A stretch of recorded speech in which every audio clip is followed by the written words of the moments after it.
There's a new king in town. Every year, we always look at the top 10 most valuable cards in my collection, and there's a new one topping the list this year. There are a lot of changes. Let's get right into it.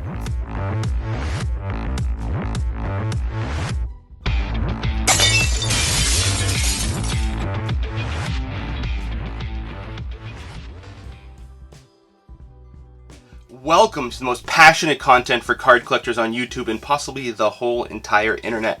As usual, I am your host, Jake Roy, 90s b-ball cards here on YouTube, Instagram, Facebook, Twitter, a little bit of TikTok. I got on there with my daughter this week talking about Space Jam. Still got some of the toys up here for you to enjoy. So today we're looking at the top 10 most valuable cards in my collection, something that has been a hot request ever since the first time we did it. So now it's an annual addition to the channel. So we're going to get right into that. But before we do, stay tuned to the end. I've got some announcements as far as some content that we have coming up and what you can look forward to and what I could use your help with. So that's all coming, but without any further ado, let's get right into the fire. All right, here we go, getting into the top 10, a couple of honorable mentions. We'll talk briefly about each one as they come up, and some of them are new, so some new things to share with each one. So starting here with number 10.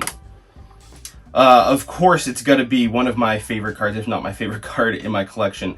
The PSA 9 Penny Refractor Rookie, so 93-94 finest refractor of Penny. So this is one that has been on my list since I've gotten it, debuting at number 3, then going up to number 4 on the list. That time it was a $100 card when I first got it, then it was $300. Now it's close to $400 for this card. This is one that's been exciting to see in the last year. Penny cards have really done very well, and this one has been no exception. So one of those cards that I love in my collection regardless of the value, but fun memories with this one for sure, and it's been on the list and seems to have no signs of leaving, but it did jump down a little bit in the ranking. You'll see why. Number 9. This is one that we have talked about a number of times. So this is the 2009-2010 SP Game Use dual combo materials of LeBron James and Michael Jordan. So who better to have for a duel, especially with the Space Jam movie, having these two guys on there. There's just always going to be a lot of connections between LeBron and Jordan. So one of those great ones that I pulled, and at some point I think I'm going to get into a BGS slab just for protection and presentation. So all of that without talking about the value of it. Number 9, it was number 10 the last time. The last time we talked about it was a $200 card. Now it's about a $400 card. So this has really gone up in the last year or so. The first time we talked about it, it was barely a $100 card. So it's definitely appreciated significantly over the last few years, which is fun to see. Number 8. So this is a new one on the list here. So this is at number 8, a $410 card here with the 97-98 Metal Universe Platinum Portraits. Like I said, Penny cards have been doing very well, and the Platinum Portrait set has as well. This one has a little bit of damage, which is pretty common with these edge wear, but also you can see with those holes, the laser cut face, you can have a lot of surface issues showing up on these cards. So very rare, very hard pulls, something that when I first got it was about a $150 card in my collection, but today it is a little bit over $400. So always fun to see your cards appreciate, right? Next one, number 7. This is a volatile card.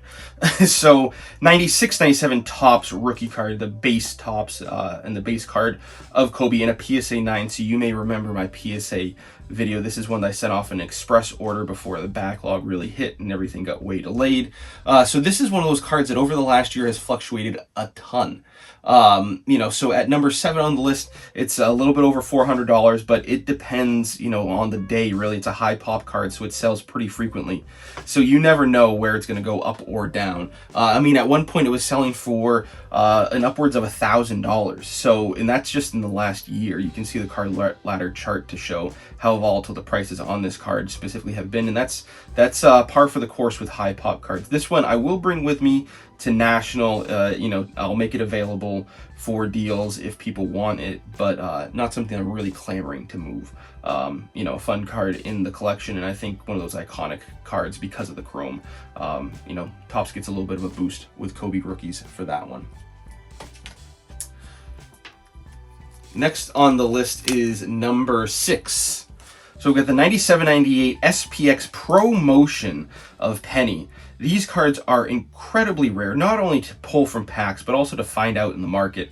They just don't come up often. So there's only been 2 sales in the last year of this one of Penny. They average out to about $450, but one of them was about $350 and the other one was about $550. So, you know, the average is definitely not indicative of what it could get at any given time. It could be a little more, could be a little bit less, based on the last 2 sales. But again, 2 sales in a year, and before that it's, you know, maybe 1 a year that pop up. So very hard to find. Very happy to have gotten this in my collection a number of years ago. I mean, when it first debuted on the list, it was number 7. Last year's number 6. It stayed at number 6 despite all the fluctuations in prices. So you can see this one has been consistent in its gain in value. And again, very happy to have it in my collection. It's not going anywhere.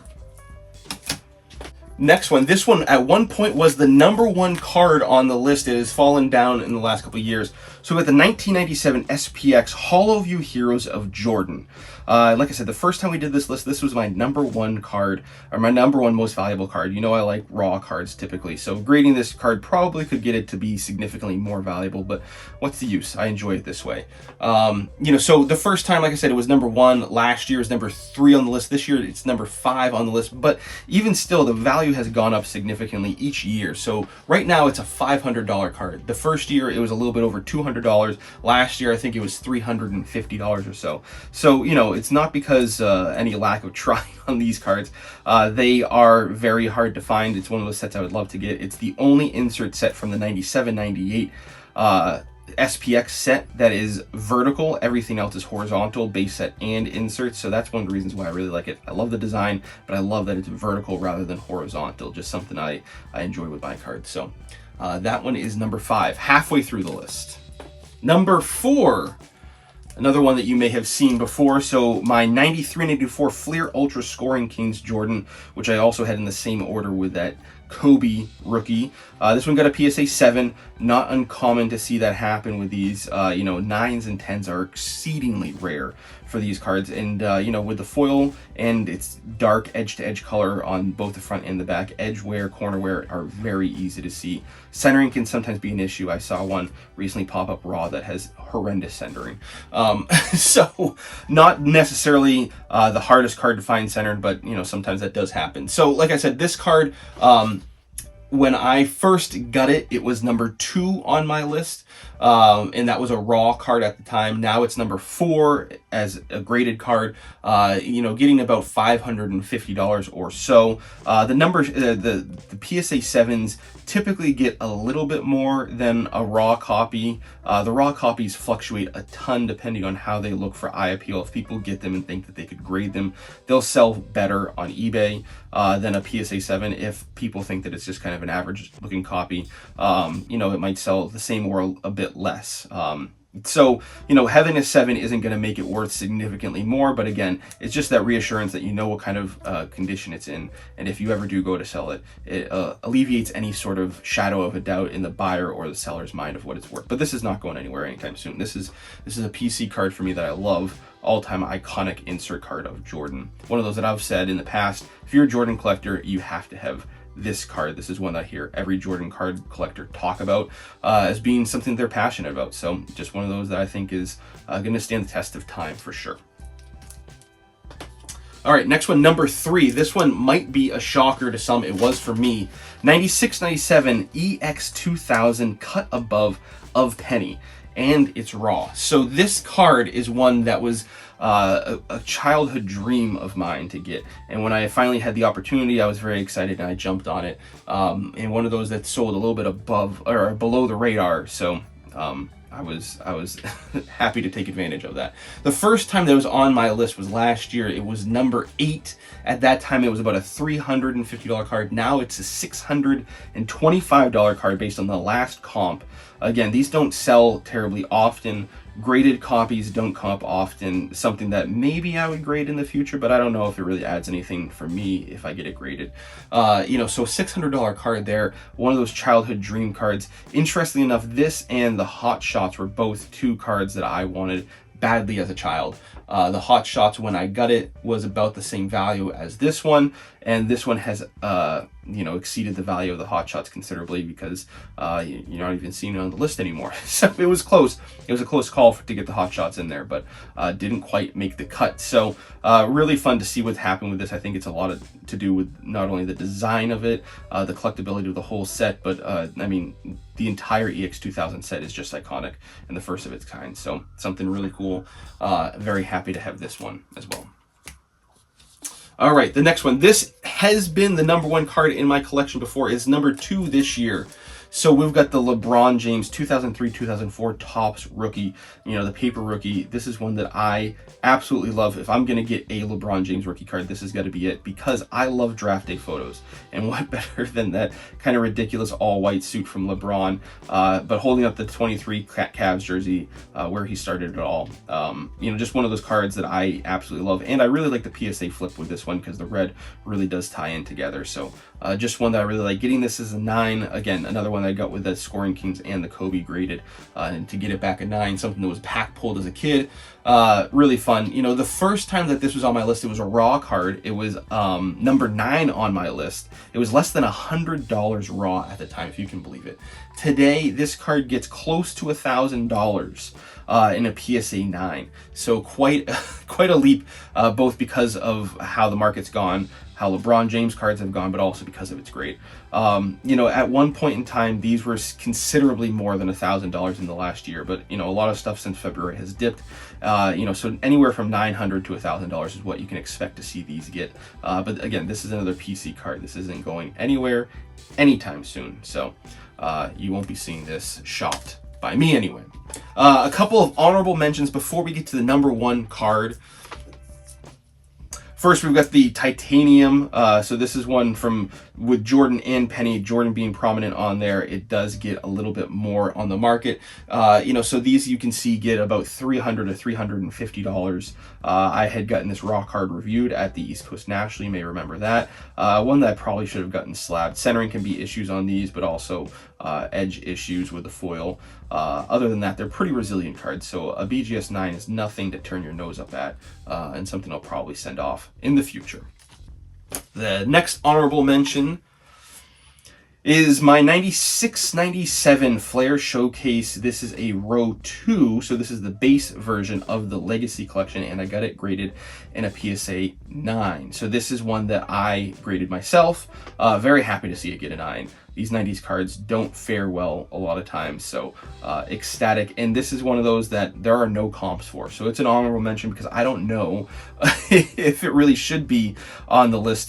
So drop down in the comments if you think that this should be in the top 10 and what you think the value should be, if you have a hunch. We've seen some raw copies sell, but it's really hard to gauge the value. The last raw copy that I saw sell, I think, was around $300 or $400. PSA 9 definitely going to be more valuable than a raw copy, but also the parallels. Sometimes you can see a row 1 go for different prices. It's hard to know if a row 2 would go for the same as row 1. Row 0s are always going to sell better than row 2 and row 1, so those aren't good comps either, but one that I really like.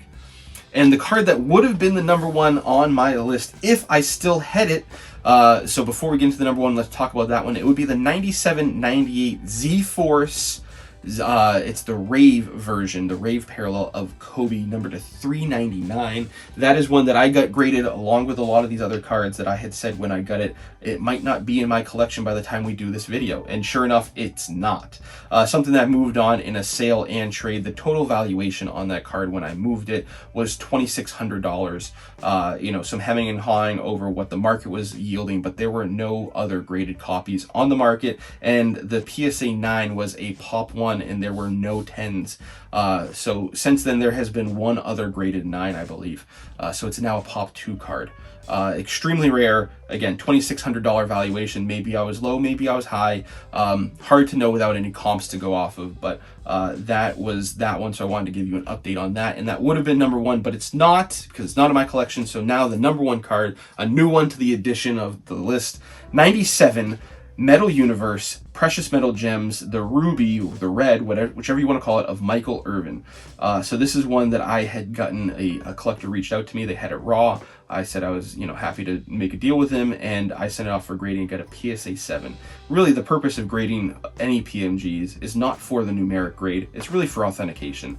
Because these are commonly faked and there are issues with them, it just makes you more safe if you're going to be moving it, for you and the buyer to know that it's authentic. The grade on it can help if there are a lot of graded copies, but like this Michael Irvin, I think there are 2 or 3 graded copies between PSA and BGS. I mean, it's single digits for sure.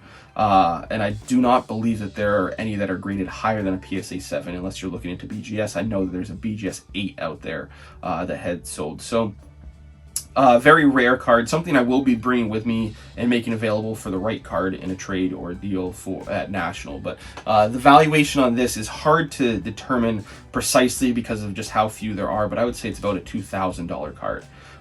So before getting it graded, definitely would have been significantly less valuable. But now that it's got that 7 on there and the PSA holder, it's definitely a much more sought after card. And Cowboys fans are plentiful, so we'll see. Like I said, I'm putting $2,000 on it, but it might get more at National. I'm not going to set up at a booth, but I'll have it in my bag if somebody's looking for it. If you're watching this video and interested in this card, come and seek me out, and we can see if we can strike a deal.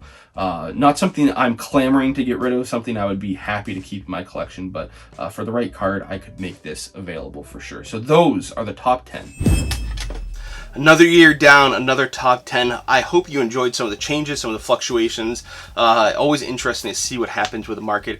I think this top 10 is a fun gauge to see what happens. Maybe at some point it would be worthwhile to look back at all the other top 10s and see where everything goes. But, we're just looking at 10. Just got to keep it a little bit concise, right? So, like I said, I wanted to give you some updates on some of what you can expect to see coming. So next week is the National. I am planning, it's kind of an ambitious goal of mine, but I'm planning to try to do a little bit of a mini vlog of my trip to the National. Some of my first impressions. This is going to be my first year, my rookie season, going to the National. So a little bit of kind of, my first take when I first get in, but also some of what happened in that first day. I'm going to try to get that out as soon as possible. If I can get it out Wednesday night, I would be absolutely overjoyed to get that to you, but it might be Thursday or Friday before that comes out. So as soon as I can get that uploaded, I will make that public and share with you the experience. And then when I come back, I will give you a full recap. Stay tuned to my Instagram, maybe a little bit TikTok as well. I will definitely be doing some sort of posts, some videos, maybe some live stream, maybe a little bit of everything while I'm there at the National and some of the events that are going on after the show closes out each day. So a lot to come from the National, getting there, coming home, all kinds of stuff. So the next 2 weeks you can expect to see something in terms of a vlog and then a recap from me. I'll share some of the cards that I saw or got. I'll share some of the sites or some of the people, and all kinds of what you can expect. If you are not able to make it to the National, I will try my best to make you feel like you're as close to the action as possible. So stay tuned for that. I'm really excited for my first year. But like I said, I can use your help. So if you're going to the National, please come and say hi. If there's anything that you want to do in terms of some collaboration or some trades or just showing me some stuff or looking at some of my stuff, I'll have PC stuff there with me. I'll have some stuff that's available for trade or sale. So please come and seek me out. I would love to interact. That's why I'm going. That's the number one reason that I'm going, is to meet everybody and have fun with everyone. The cards are just the cherry on top of the sundae, but the ice cream is the people. So that's what I'm looking forward to. So I'm really excited to see you and hang out with you if you're going to be there at National. And shoot me a DM. Let me know if you're going to be there as well. Let me know down in the comments if you're going to be at National, where you're staying, if you're comfortable giving that information, because maybe if we're at the same hotel, we can link up at the hotel as well. So lots of fun stuff coming up with that. Question of the day. I know there's been a lot of questions I've asked throughout this video, so any number of them or all of them, feel free to answer. But let me know what you think think about this top 10, and am I off on any of the values? I know that I use Card Ladder for a lot of these. Where there aren't Card Ladder comps, I go to eBay and try to do an average of those. So let me know if you think that maybe I was too high, too low. Maybe there were some cards I left off of the list that you know are in my PC that I should have added. So let me know what you think about the list, and if there are any sort of edits that you would make to this top 10 list. I am more than open to those because I can always use some feedback on that. So that's the question of the day. But if you're new here, please consider subscribing. Hit that bell icon so you don't miss any videos in the future, especially those national videos. New content always uploaded on Wednesdays, except for when it's a little bit late sometimes. Bonus content will be on Fridays. Thanks. We'll talk later.